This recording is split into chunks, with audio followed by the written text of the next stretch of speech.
द्विघात या वर्ग समीकरण को पूर्ण वर्ग बनाकर हल करना। अब तक हमने द्विघात या वर्ग समीकरणों को गुणनखंड विधि से हल करना सीखा है। यहाँ हम एक अन्य विधि की चर्चा करेंगे। इस विधि में समीकरण को x ऋण a पूरे का वर्ग या x धन a पूरे का वर्ग के रूप में परिवर्तित करते हैं। ऐसा करने के लिए हमें समीकरण के दोनों पक्षों में कुछ विशेष पदों को जोड़ने की आवश्यकता होती है। इन उदाहरणों में इस विधि का उपयोग किया गया है। उदाहरण 11। वर्ग समीकरण x की घात 2 धन 6x बराबर 0 को पूर्ण वर्ग विधि से हल कीजिए। हल। x की घात 2 धन 6x बराबर 0, इसे हम लिख सकते हैं x की घात 2 धन 2x गुणा 3 बराबर 0। समीकरण को पूर्ण वर्ग बनाने के लिए 2x के गुणांक 3 के वर्ग को दोनों पक्षों में जोड़ने पर x की घात 2 धन 2x गुणा 3 धन 3 की घात 2 बराबर 3 की घात 2। हमने दोनों पक्षों में 2x का गुणांक 3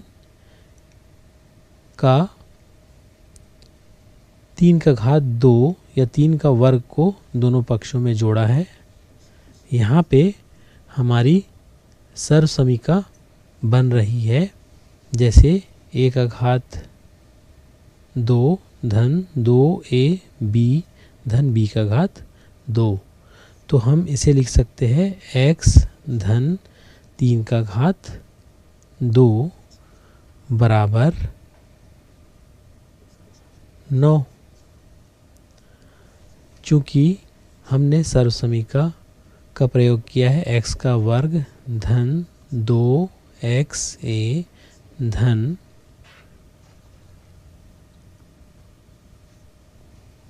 a का वर्ग बराबर x धन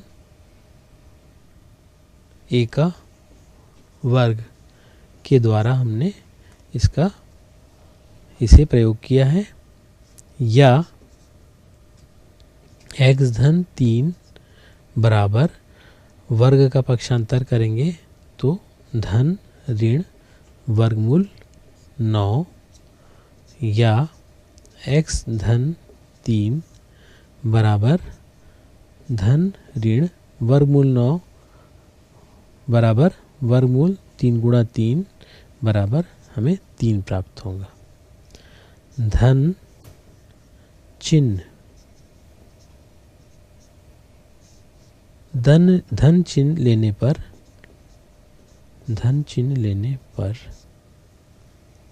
x धन 3 बराबर धन 3 या x बराबर 3 ऋण 3 या x बराबर 0।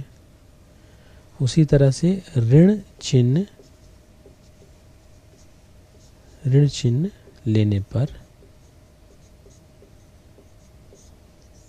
x धन 3 बराबर ऋण 3 या x बराबर ऋण 3 धन 3 का पक्षांतर करेंगे तो ऋण 3 या x बराबर ऋण 6।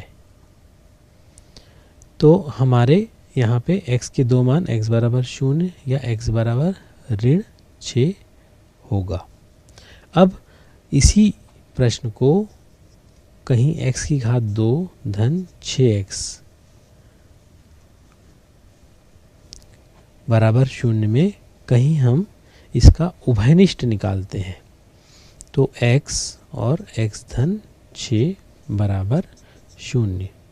तो यहाँ पे हमें या तो x बराबर 0 मिलेगा प्राप्त होगा या x बराबर x धन 6 बराबर 0 प्राप्त होगा या x बराबर 0 या x बराबर ऋण 6।